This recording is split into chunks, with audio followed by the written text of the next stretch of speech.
안녕하십니까. 여의도 24시입니다. 이번 시간에는 윤석열 대통령 또는 대통령실 또는 원희룡 전 국토교통부 장관에 대해서 얘기를 한번 해보려고 합니다.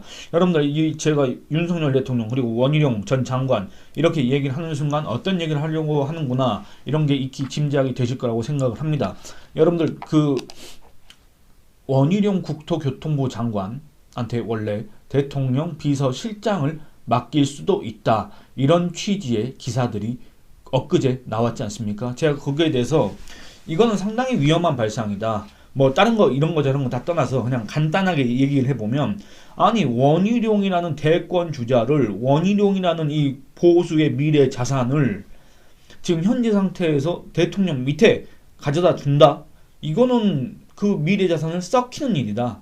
그러니까 대통령 비서실장을 하는 그 자체가 의미가 없다는 말이 아니라, 그거를 할 수 있는 사람들은 또 많이 있을 텐데, 여러분들 보수의 또는 우파의 대권 주자, 물론 원희룡 전 장관은 그 여론조사를 하면 지지율이 미미합니다. 그럼에도 원희룡 전 장관만큼 그런 가능성이 있는 사람이 또 누가 있느냐라고 했을 때 여러분도 한번 떠올려 보시기 바랍니다. 지금 현재 지지율은 미미하지만 지금 다 지지율이 고만고만한 상태입니다. 한동훈 전 비대위원장 빼면은 다 지지율이 고만고만합니다. 그 중에서 뭐랄까 가장 가능성이 있는 사람이 과연 누구겠느냐 했을 때 원희룡 전 장관이 다른 사람들보다 뒤지겠습니까? 저는 그렇지는 않다고 생각합니다. 근데 여러분들, 이 보수 진영 또는 우파 진영 또는 국내힘 안에 이런 대권 주자가, 이런 미래 자산이 몇 명 되지 않습니다. 사실은 그렇지 않습니까?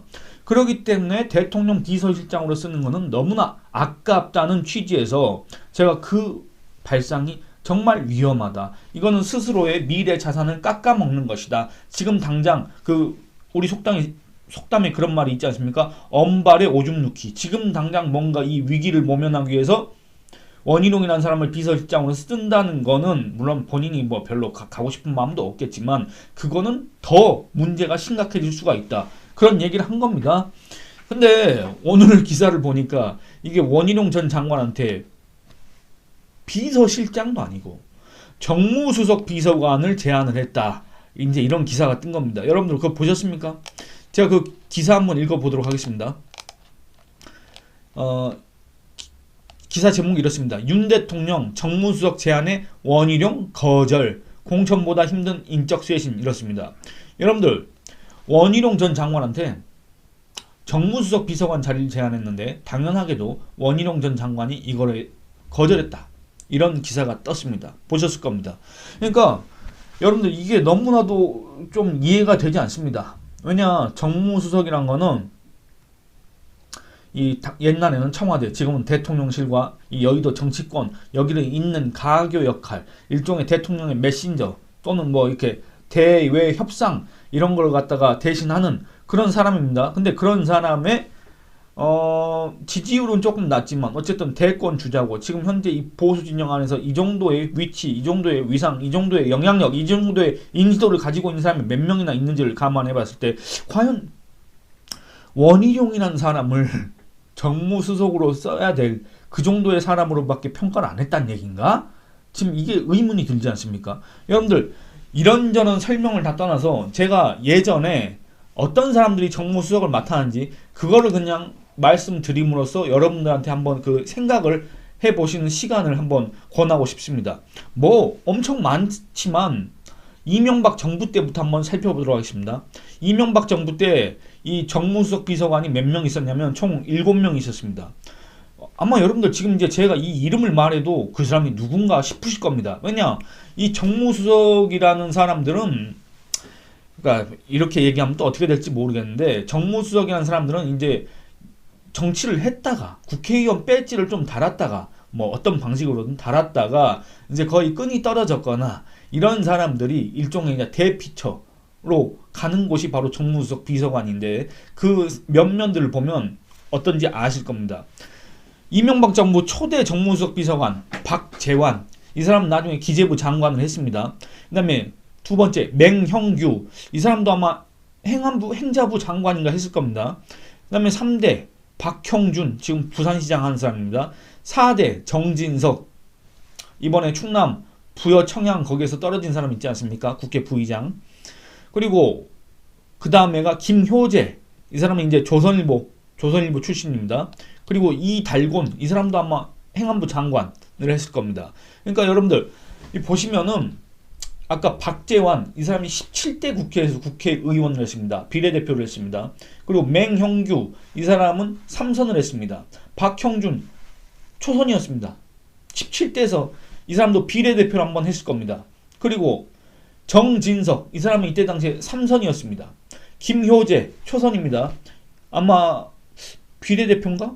이달곤, 이 사람은 18대 의회에서 국회의원 한 번 했습니다. 그러니까 여러분들 이게 거의 뭐 초선, 재선, 그 다음에 이 두 사람이 3선인데, 이 제가 다시 한번 이름을 말씀드리겠습니다. 박재환, 맹영규, 박형준, 정진석, 김효재, 이달곤. 여러분들 이 중에 이미 시간이 흘렀지만은 대권 주자라고 할 만한 사람이 있습니까? 또는 이 중에 이때 당시에 예를 들어서 이명박 대통령과 한나라당 대선 경선을 같이 뛰었던 사람이 있습니까?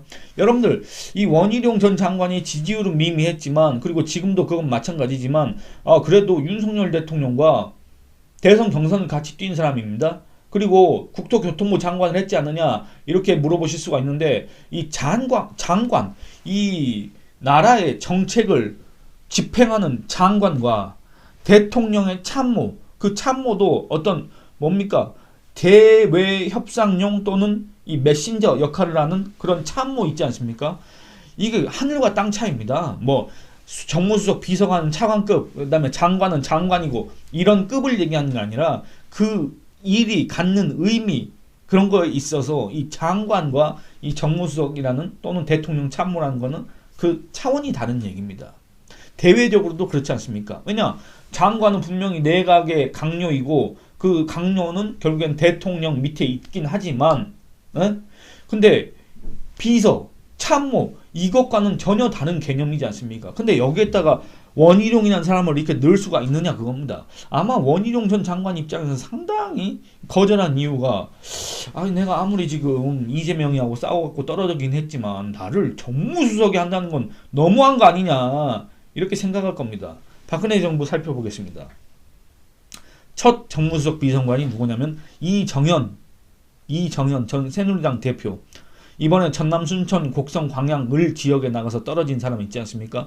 여러분들 그러니까 보시면은 이 처음에는 그 해당 정권에서 핵심 인사가, 여러분들 이명박 정부 때 박재환 전 장관 잘 나갔습니다. 그리고 박근혜 정부에서 이정현, 이 사람은 정무수석 비서관하고, 그 다음에 나중에 홍보수석 비서관하고, 그 다음에는 이제 전남, 순천, 그 다음에 전남, 순천, 곡성, 여기에서 국회의원을 2번이나 했지 않습니까? 그리고 집권 여당의 대표까지 했습니다. 전당대회에 나가가지고. 그러니까 박근혜 정권의 실세, 핵심이라고 할 수가 있습니다. 그것 때문에 결국에는 소위 말하는 최순실 국정농단 의혹 이런 것들이 터지면서 그 책임 파상 공세를 입고 나서 결국에는 대표직을 물러나고 탈당을 하게 됐지만, 어쨌든 핵심이지 않습니까?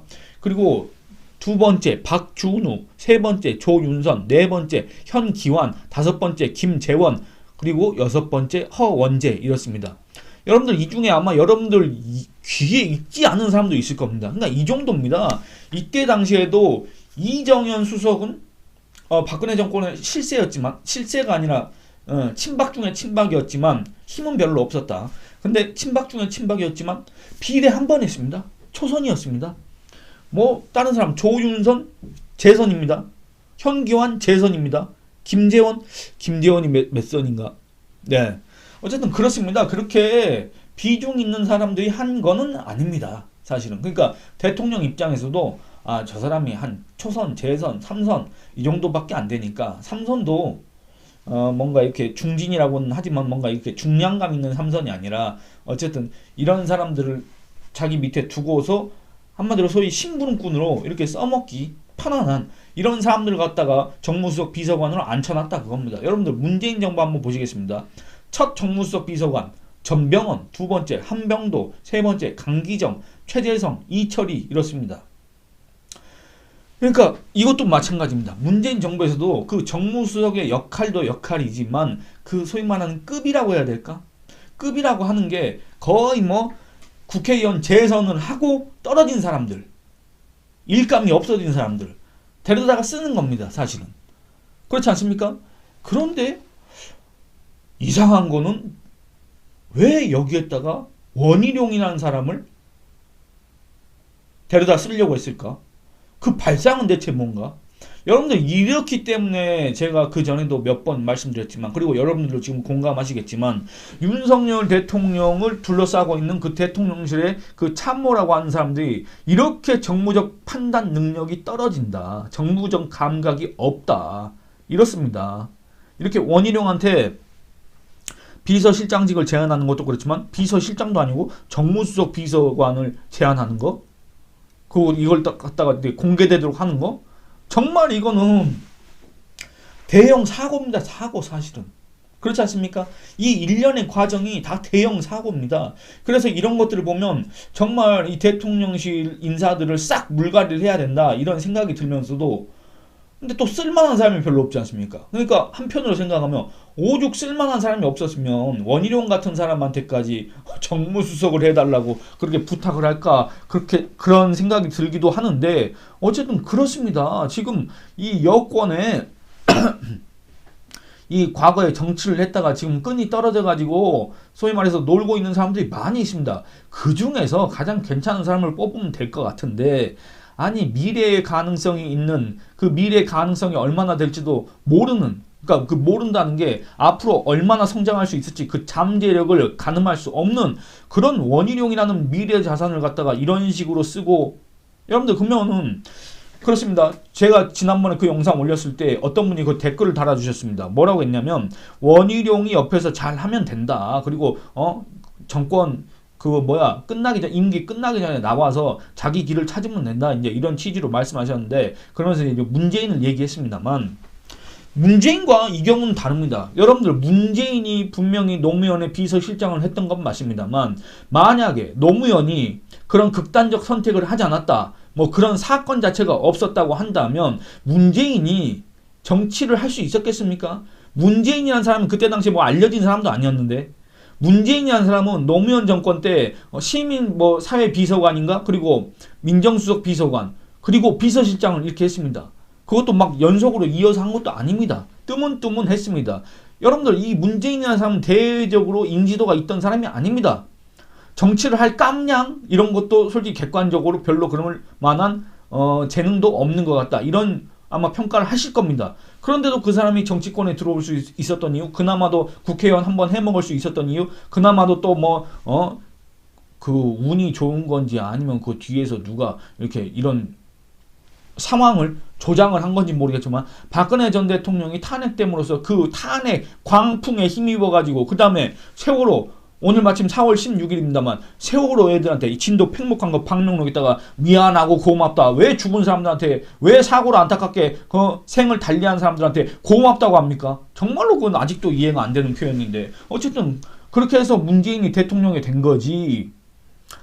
문재인이 노무현의 비서실장이었고 노무현 정부가 잘 됐고 그렇기 때문에 비서실장이 된 게 아니지 않습니까? 그렇기 때문에 대통령이 된 게 아니지 않습니까? 그러니까 이 문재인을 얘기하면서 원희룡이 대통령 비서실장으로 들어가도 괜찮을 것이다 라고 하시는 거는, 그 노무현의 그 마지막 있지 않습니까? 노무현의 최후, 이런 아주 중대한 변수를 이렇게 잠깐 망각하신 거 아닌가, 그런 생각이 든다, 그겁니다. 그러니까 결론적으로는 뭐냐, 여러분들, 정무수석 자리는 한 초선, 재선, 3선, 이 3선도 지금 현재 아주 막강한 영향력, 지금 현재 정치권에서 비중 있는 사람, 이런 사람을 갖다 쓰는 게 아니라, 과거에 3선을 했지만 지금은 뭔가 좀 정치적 활로를 찾기가 어려운 사람들, 이런 사람들을 갖다가 이 대통령의 심부름꾼으로, 대통령의 여의도 심부름꾼으로 갖다 쓴다, 그 얘기입니다. 그런데 이 자리에다가 여러분들이 익히 다 아시는 원희룡이라는 보수 진영의 미래 자산을 갖다 쓴다? 정말로 이거는 어처구니가 없는 결정입니다. 어처구니가 없는 제안이라고 그런 비판을 들을 가능성이 너무나도 큽니다.